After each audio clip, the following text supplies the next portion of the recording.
ಎಲ್ರಿಗೂ ನಮಸ್ಕಾರ. ಈ ವಿಡಿಯೋದಲ್ಲಿ ಕುಂಭರಾಶಿಯ ವಾರ ಭವಿಷ್ಯದ ಬಗ್ಗೆ ತಿಳ್ಕೊಳ್ಳೋಣ.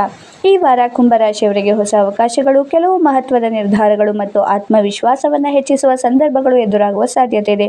ಶನಿದೇವರ ಕೃಪೆಯಿಂದ ನಿಧಾನವಾಗಿ ನಡೆಯುತ್ತಿದ್ದ ಕೆಲಸಗಳು ವೇಗ ಪಡೆಯಬಹುದು. ಆದರೆ ಯಾವುದೇ ನಿರ್ಧಾರವನ್ನು ಆತುರದಲ್ಲಿ ತೆಗೆದುಕೊಳ್ಳದೆ ಯೋಚಿಸಿ ಮುಂದುವರಿಯುವುದು ಉತ್ತಮ. ಉದ್ಯೋಗ ಮತ್ತು ವ್ಯವಹಾರ.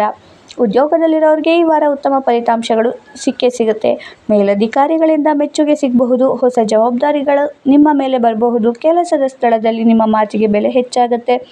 ವ್ಯವಹಾರ ಮಾಡೋರಿಗೆ ಹೊಸ ಗ್ರಾಹಕರು ದೊರೆಯುತ್ತಾರೆ. ಹಳೆಯ ಯೋಜನೆಗಳು ಮತ್ತೆ ಲಾಭದತ್ತ ಸಾಗಲಿದೆ. ಪಾಲುದಾರಿಕೆಯಲ್ಲಿ ವ್ಯವಹಾರ ಮಾಡುವವರು ಯಾವುದೇ ದಾಖಲೆಗೆ ಸಹಿ ಮಾಡುವ ಮೊದಲು ಪರಿಶೀಲಿಸುವುದು ಉತ್ತಮ. ಆರ್ಥಿಕ ಸ್ಥಿತಿ. ಈ ವಾರ ಆದಾಯ ಉತ್ತಮವಾಗಿರಬಹುದು. ಕೆಲವು ದಿನಗಳಿಂದ ಬಾಕಿ ಉಳಿದಿದ್ದ ಹಣ ಕೈಗೆ ಬರಬಹುದು. ಅನಗತ್ಯ ಖರ್ಚುಗಳನ್ನು ನಿಯಂತ್ರಿಸಿದರೆ ಉಳಿತಾಯವೂ ಹೆಚ್ಚಾಗುತ್ತೆ. ಹೂಡಿಕೆ ಮಾಡುವವರು ಅನುಭವಿಗಳ ಸಲಹೆ ಪಡೆದು ಮುಂದುವರೆದರೆ ಉತ್ತಮ ಫಲಿತಾಂಶ ಸಿಗಬಹುದು.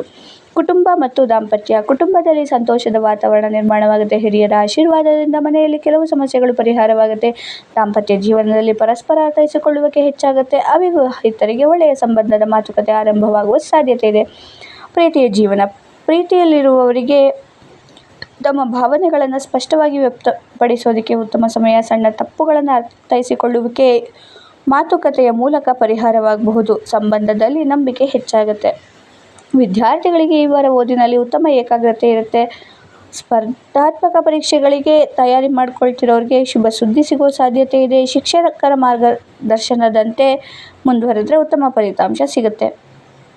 ಆರೋಗ್ಯ. ಒಟ್ಟಾರೆ ಆರೋಗ್ಯ ಉತ್ತಮವಾಗಿರುತ್ತೆ. ಆದರೆ ನಿದ್ರೆಯ ಕೊರತೆ ಮತ್ತು ಮಾನಸಿಕ ಒತ್ತಡವನ್ನು ಕಡೆಗಣಿಸಬೇಡಿ. ಸಾಕಷ್ಟು ನೀರು ಕುಡಿದು ಸಮಯಕ್ಕೆ ಸರಿಯಾಗಿ ಊಟ ಮಾಡಿ ಮತ್ತು ಪ್ರತಿದಿನ ಸ್ವಲ್ಪ ವ್ಯಾಯಾಮ ಮಾಡೋದ್ರಿಂದ ಅಥವಾ ಯೋಗ ಮಾಡೋದ್ರಿಂದ ಆರೋಗ್ಯ ಉತ್ತಮವಾಗಿರುತ್ತೆ.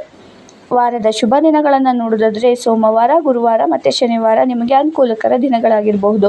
ಶುಭ ಬಣ್ಣ ನೀಲಿ ಮತ್ತು ಆಕಾಶ ನೀಲಿ. ಶುಭ ಸಂಖ್ಯೆ 4 ಮತ್ತು 8. ಪರಿಹಾರ. ಈ ವಾರ ಶನಿವಾರದಂದು ಶನಿದೇವರಿಗೆ ಎಳ್ಳೆಣ್ಣೆಯ ದೀಪ ಹಚ್ಚಿ ಪ್ರಾರ್ಥನೆ ಮಾಡಿ. ಕಪ್ಪು ಎಳ್ಳನ್ನು ದಾನ ಮಾಡೋದ್ರಿಂದ ಹಾಗೂ ಬಡವರಿಗೆ ಸಾಧ್ಯವಾದಷ್ಟು ಸಹಾಯ ಮಾಡೋದು ಶುಭಕರವಾಗುತ್ತೆ. ಪ್ರತಿದಿನ ಓಂ ಶಂ ಶನಿಶ್ಚರಾಯ ಮಂತ್ರವನ್ನು 11 ಬಾರಿ ಜಪಿಸೋದು ಮನಸ್ಸಿಗೆ ಶಾಂತಿ ಮತ್ತು ಕಾರ್ಯಗಳಲ್ಲಿ ಯಶಸ್ಸನ್ನು ನೀಡಬಹುದು. ಒಟ್ಟಾರೆಯಾಗಿ ಈ ವಾರ ಕುಂಭರಾಶಿಯವರಿಗೆ ಪ್ರಗತಿ ಹಾಗೂ ಹೊಸ ಅವಕಾಶಗಳು ಮತ್ತು ಆರ್ಥಿಕ ಸುಧಾರಣೆಗಳ ಸೂಚನೆಗಳಿವೆ. ತಾಳ್ಮೆಯಿಂದ ನಿರ್ಧಾರಗಳನ್ನು ತೆಗೆದುಕೊಂಡರೆ ಹೆಚ್ಚಿನ ಯಶಸ್ಸು ನಿಮ್ಮದಾಗುತ್ತೆ. ಕುಟುಂಬದ ಬೆಂಬಲ ಮತ್ತು ಪರಿಶ್ರಮ ಈ ವಾರವನ್ನು ಇನ್ನಷ್ಟು ಶುಭಕರವಾಗಿಸಲಿದೆ. ಧನ್ಯವಾದಗಳು. ಈ ವಾರದ ಭವಿಷ್ಯ ನಿಮಗೆ ಇಷ್ಟವಾಗಿದ್ದರೆ ವಿಡಿಯೋನ ಲೈಕ್ ಮಾಡಿ ಮತ್ತು ನಿಮ್ಮ ಅಭಿಪ್ರಾಯಗಳನ್ನು ಕಮೆಂಟ್ನಲ್ಲಿ ತಿಳಿಸಿ ಹಾಗೂ ಇಂತಹ ರಾಶಿ ಭವಿಷ್ಯಗಳಿಗಾಗಿ ನಮ್ಮ ಚಾನಲನ್ನು ಸಬ್ಸ್ಕ್ರೈಬ್ ಮಾಡಿ. ಧನ್ಯವಾದಗಳು.